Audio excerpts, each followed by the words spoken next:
Twist करना सीखेंगे।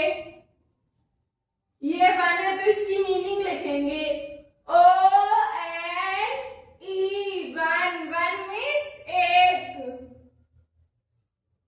ये टू है तो इस टू की मीनिंग लिखेंगे T W O two, two means two. T ये थ्री है तो थ्री की मीनिंग लिखेंगे T H R E three, three means तीन।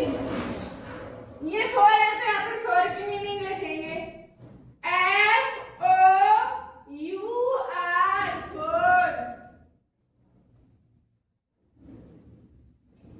F I V E five.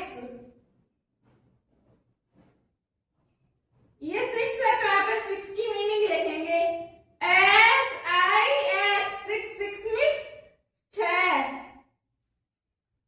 Seven है तो यहाँ पर सेवन की मीनिंग लिखेंगे S E V E N seven.